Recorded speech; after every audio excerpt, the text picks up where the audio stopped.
This is the plaintiff, Brandon Tolbert. He says he purchased a tent from the defendant's yard sale, and when he got it home and set it up, he discovered it leaked like a sieve. The defendant sold him a damaged tent. She knew it was damaged, and he wants a refund of the $70 he paid.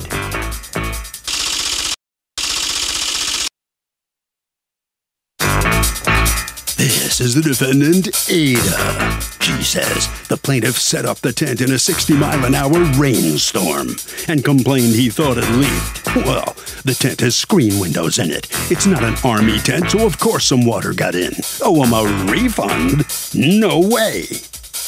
She's accused of being all wet.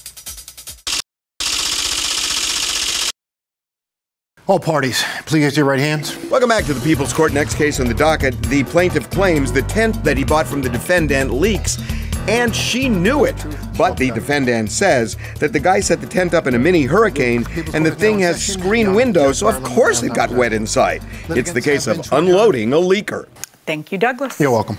Okay, Mr. Tolbert, you purchased a tent from Ms. Ada. How was it that you saw it advertised? Good evening, Your Honor. I seen it advertised via a sign on her front lawn. I rode my bike to work in November. It was pretty decent temperatures outside, so I rode past. I seen it. A couple days later, I gave her a call to see if I can pick it up. She what kind of tent was this? Sell it. This was a two-room dome tent. Fits about 9 to 12 people. What does that mean? It was like a dome shape. And it had like a split in the middle inside where you can zip it up and separate the two rooms. And then the cool. top was, right. it was really nice tent. The top was, screened with a fly over it. Came with the fly. The fly is supposed to, I guess supposed to protect it from rain coming down. When I bought the tent, November 13th, I took it home. On that day, it was kind of drizzling outside, so I asked Ms. Ada if I could, set the tent up just to see if all of the parts were there, if it functioned properly. She advised me not to put it up because it was raining, right? Okay, so why didn't you just come back the next day when it wasn't raining and put it up? Because I already had bought it, and when I took it home, I put it up. No, I know that's my point. Hold on, that's actually exactly my point, because you're buying something, that's used. And by the way, how much did you pay for this thing? I just paid $70 for the tent. Okay, and so I guess what I'm asking is, if I were buying a tent and I wanted to make sure, that it was going to serve my purposes, I would pitch the tent. Which you'd never see me doing, but I would pitch the tent on her front lawn. And if I can't do it, according to you, she told you, no, don't do it, it's raining. By the way, I presume you have a different story on that, Ms. Ada? You didn't deprive him of a chance to test it? No, I told him he could put it up on my porch because it was raining, or he could come back another day. Okay. Yeah. All right. So she tells you it's raining, don't pitch a tent, and you're upset because the tent isn't keeping out the rain. What is it you do after you've given her the money? That's when you open it up at your own home, right? When did you do that? I take it home. I don't pitch. I pitch it maybe 2 days later. It's not raining anymore. Like, I can't really gauge it because it's not raining. So about a week later, it starts to rain. I'm riding my bike from work. I get home. I leave it up. For about a week. No water in it the whole week. When I get home, it is raining. I look inside, it's puddles of water just everywhere. Luckily, I didn't have any personal items inside, like valuable items inside. Well, they would have got wet because they were actually puddles where I can put my hand in and just make waves. Okay, were you sleeping in the tent, or you were testing it out?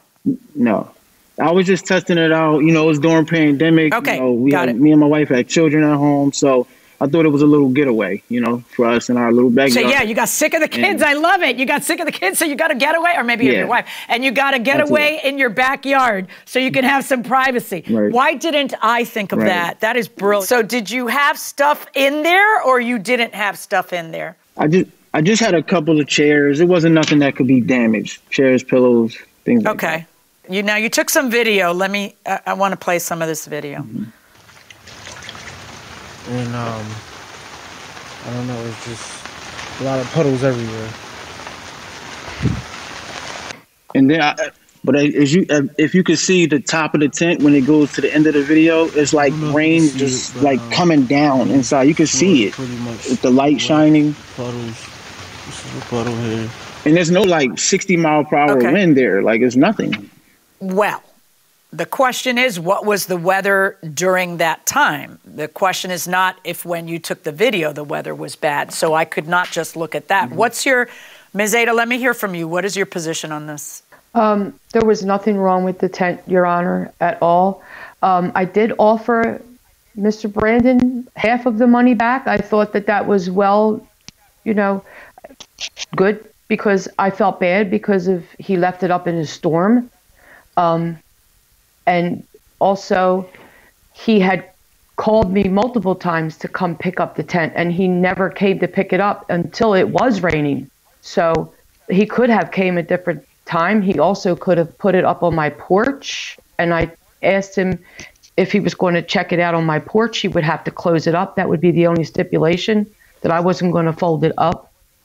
But like I said, I did offer him half of the money back, and my boyfriend was here when he came to look at it, because I wasn't going to have somebody strange coming to my home looking at something alone. You never know. He was there and witnessed with me telling him that he could put it up on the porch. Is your boyfriend here to testify? He's in another room, but he was not supposed to be here. He was supposed to be plowing, snow, but it didn't snow, so. What do you mean supposed to be? He's going to get in trouble with his boss? Or what is it you mean by that? No, it's no, because it didn't snow. So he's here. Oh, you expected him not to be. I got it. It's fine. Don't worry about it. And hold on one second, Mr. Tolbert. Ms. Ada, why are you saying to him, I see in the text where you tell him who puts a tent up in these winds. How was the weather when he was testing the tent? Well, we had a tornado watch. He had the tent up, he said, after he bought it, which might have been the 15th of November. We had a tornado watch on the 29th and severe winds. We had rain and hail. When does he start texting you? He started texting me on the 29th that it had a little condensation in it. Well, of course it's going to have a condensation in there. It's not a army tent. It's not a tent that you go to the summit, top of the mountain. It's a regular, I get normal that. He's also two-door tent. I imagine, and this is why he sent me this picture. It says Eddie Bauer weather band. Stay dry with weather band protection. Water, sun, rain protection. So he's kind of expecting that he'll be protected. Explain to me this picture, Mr. Tolbert. Those are like the seams that keep the tent. That's the fly that goes over top the tent, over the screen. So on some days, if it's not raining, you can take that fly off, and you can have full wind blowing in or whatever you want. Not rain though. So I put that was on top of the tent when it was raining. The next morning, I took it off just to show her that the reason it was leaking, even with the condensation, I forgot to mention about the condensation a couple days before that, is because the seams were so old and rotted that they wasn't holding water out. Here's a problem, Mr. Tolbert. You didn't buy it from, Dick's Sporting Goods. You bought a used tent from Ms. Ada. And we have certain laws that apply to, private party to private party used stuff transactions. And that is that unless there's a specific warranty made by the seller, then it's buyer beware. That's why you got to test this stuff out beforehand. You should have taken her offer of $35. Then you'd have frankly, I think the thing paid for its weight in gold, but for you to have a place to escape. I'd have made it a she shed. I can't believe you got away with getting out there and getting away. But the bottom line is this. I don't care whether you paid $70 or, $7,000. if you're buying something that's used from someone, then you need to know what you're getting into beforehand. You need to try it out. You need to test it out, because once you leave, no one has any idea what you may have done to it, and you have no protection.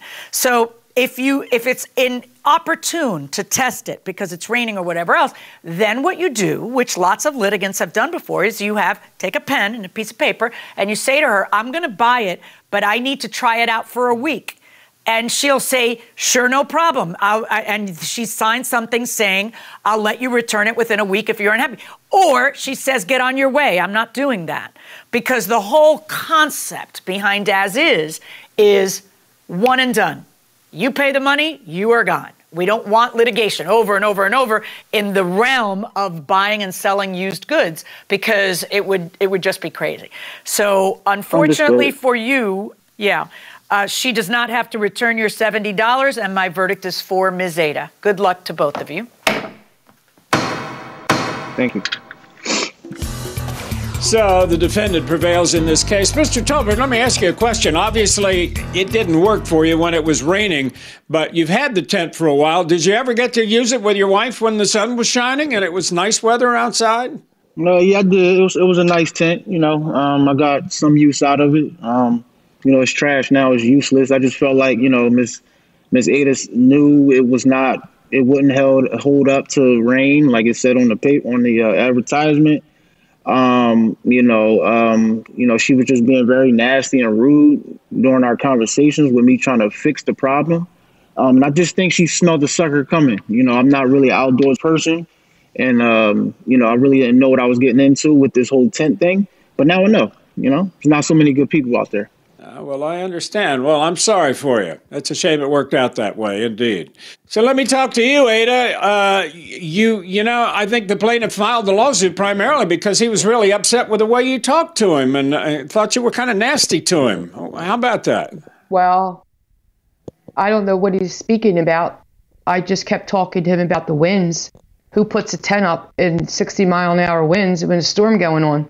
So I guess maybe he thought that was nasty, but that was the truth. And I offered him half the money back because I felt bad for him. But yeah, I guess he should have taken your offer and taken the money back, quite frankly, now that it's over. Yeah, I did. But anyway, he had his day in court, and it didn't work out for him.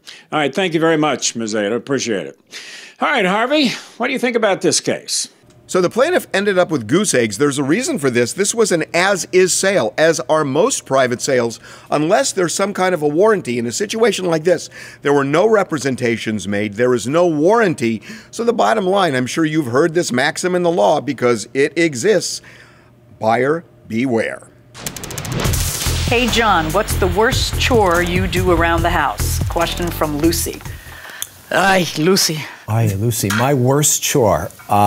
Right now, I am the managing director of the Canine Feces Relocation Program. Okay? So I have to go out and get it every day and take care of it and get it out of there. I handle bugs, spiders, lizards that get in the house. I relocate those. I try to catch and release the lizards and the spiders. Other bugs, I just stomp on them most of the time. Okay. But, I think about the division of labor in our household. Yeah. Well, I'm waiting for you to get to that topic, and I don't really like to get into it too Why? much. Why not? Why don't you like to get into it? Well, with apologies to, I think it was James Madison, who was describing the relation of powers between the federal government and the states, said that the states have indefinite and numerous powers, and the federal governments are few and defined. Well, mine are few and defined. Yes, and mine are unlimited. Yours are pretty unlimited. You do a lot of stuff, and that's a problem for me because it sets this bar. I'm stuck in this house with this dynamo who is constantly trying to achieve this, achieve that. I appreciate boom, you. Boom, boom, boom. I appreciate you calling me a dynamo as opposed to saying, "Will you just sit down and relax?" Because that's usually what I do try to get you to sit down and relax every now and then. That's true, but honestly, Marilyn, you are a woman who doesn't mind getting her hands dirty and rolling up her sleeves and going to work. And there is really no task around here that you won't just jump into. Fix the dishwasher. Yeah, you did fix the dishwasher. Very proud of fixing the clean dishwasher. the oven, just like the crappy jobs that people think of. They're like, I really don't want to do that. You just jump into them. I'll get out of bed. It's 7:30 in the morning. I'm bleary-eyed walking into the kitchen, and you're cleaning out both sides of the refrigerator, taking everything out of the refrigerator and sanitizing the refrigerator, and I don't know what else. I just sit there drinking my coffee, going, really?